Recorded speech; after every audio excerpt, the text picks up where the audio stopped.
नमस्कार दोस्तों, world sport channel में आपका हार्दिक स्वागत है। Please like, share, comment and subscribe कीजिए।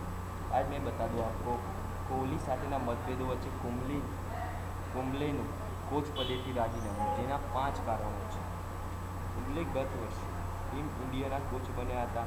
એક વર્ષમાં તેણે શાનદાર દેખાવ કર્યો, તો પણ પોતાની ખુશી બચાવી શક્યા નહોતા। તેની પાછળ ઘણા કારણો છે, પરંતુ સૌથી મોટું કારણ વિરાટ કોહલીને માનવામાં આવે છે, જે હાલ ટીમ ઇન્ડિયાના કેપ્ટન છે। તે કુંબલેએ રાજીનામું આપ્યું તેની પાછળના 5 કારણોમાંથી પહેલું કારણ કુંબલેના નામ પર જાહેરમાં કોહલીનો વિરોધ। બીજું કારણ કોચ તરીકે રવિ શાસ્ત્રી કોહલીની પસંદગી। ત્રીજું કારણ રવિવારે જ કુંબલેનો કોન્ટ્રાક્ટ પૂર્ણ થયો હતો। ચોથું કારણ બોર્ડમાં કુંબલેની તરફેણ કરનાર કે કોહલીને સાથ આપનાર કોઈ નથી। પાંચમું કારણ અનુશાસનનું સખ્તાઈથી પાલન કરવાનું પણ કુંબલેની વિરુદ્ધમાં ગયું હતું। આ પાંચ કારણોથી વિરાટ કોહલી અને અનિલ કુંબલે વચ્ચે ઘણી મોટી તકરાર ઊભી થઈ ગઈ, જેના કારણે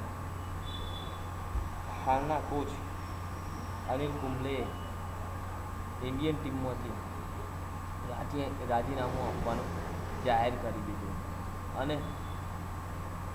અને કોચ વિના જ ભારતીય ટીમ વેસ્ટ ઇન્ડિઝના પ્રવાસે પહોંચી ગઈ છે, કે જેની ટીમનો કોઈ કોચ જ નથી। અનિલ કુંબલેના રાજીનામા બાદ હાલ કોઈ કોચ જાહેર કરવામાં આવેલ નથી અને ટીમ ઇન્ડિયા વેસ્ટ ઇન્ડિઝની સામે જે મેચ રમવાની છે તે મેચ રમવા માટે પહોંચી ગયેલી છે, કે જેનો કોઈ કોચ નથી। અને આ 5 કારણોના કારણે અનિલ કુંબલે અને વિરાટ કોહલી વચ્ચે સૌથી મોટી તકરાર થઈ અને રાજીનામું આપવું પડ્યું।